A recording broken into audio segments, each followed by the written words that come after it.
क्या प्रोजेक्ट बना?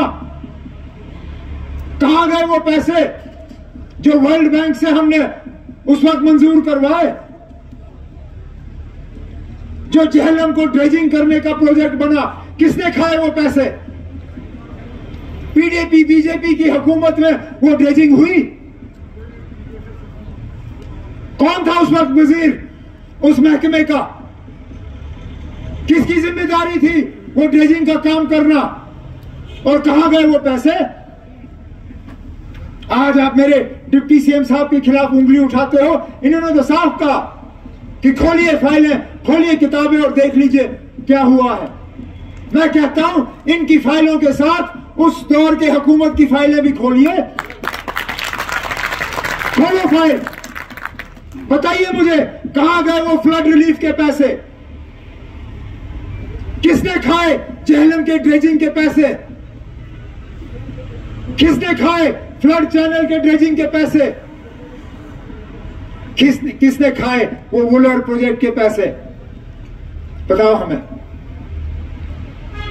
हम भी जानना चाहते हैं कि आखिरकार क्या हुआ कि इस साल 2 दिन बारिश के बाद श्रीनगर शहर फटने पे आया था। अरे ना, 2014 में कम से कम 6 दिन के बाद 7वें दिन पे बंद फटे।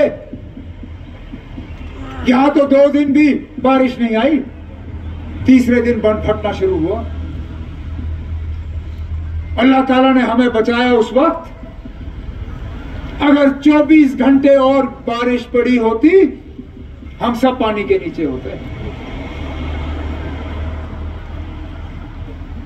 तो फिर क्या किया श्रीनगर शहर के लिए इन पिछले सालों में? क्यों नजरअंदाज किया इस शहर को?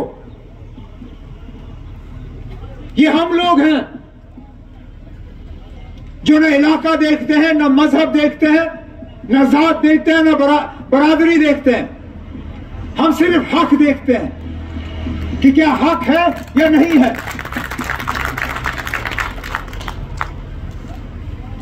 हमें मालूम था कि हमारी बहनों के लिए ट्रांसपोर्ट पर चढ़ना बहुत मुश्किल हो जाता है, तो पहले ही बजट में हमने तमाम सरकारी बसों पे अपनी माओ बहनों के लिए मुफ्त सवारी का ऐलान करके बसें उनके हवाले कर दी। आने वाले बजटों में बाकियों के लिए भी, जिस तरह तनवीर ने कहा, अब हम लोगों से नहीं कह रहे कि आप 5 साल इंतजार करो और 5 साल से 1 दिन पहले हम काम शुरू करेंगे। हम लोगों से कहते हैं कि इस 5 साल में लगातार रोज हम काम करते करते अपने किए हुए वादे जो लोगों के साथ हैं वो हम पूरा करके ही अपने आप को लोगों के सामने पेश करेंगे। ये आप इत्मीनान रखें। मैं कहता हूं कि हम कम से कम मजहब और जात वगैरह देख के लोगों के साथ नाइंसाफी नहीं करते। आप देखिए ना, श्रीनगर शहर तो चलिए इन्होंने जो किया सो किया, जम्मू शहर का क्या हाल किया इन्होंने? क्या मजबूरी थी कि दरबार मूव बंद हुआ? ये दरबार मूव शेरी कश्मीर की विरासत नहीं, फारूक अब्दुल्ला साहब की विरासत नहीं, मेरी विरासत नहीं। ये तो 47 आजादी से पहले का हाल था।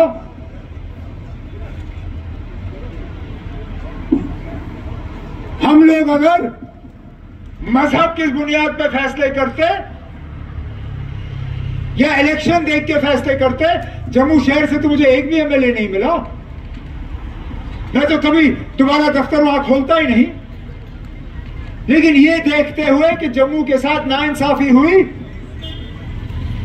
हमने दोबारा दरबार मूव कायम करके वो नाइंसाफी भी दूर की और इंशाल्लाह बाकी भी करेंगे।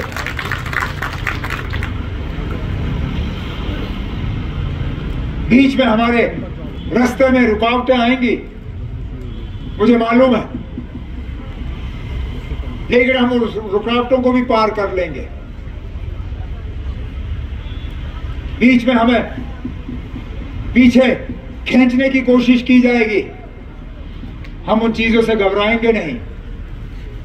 क्योंकि हमारा इरादा सही है।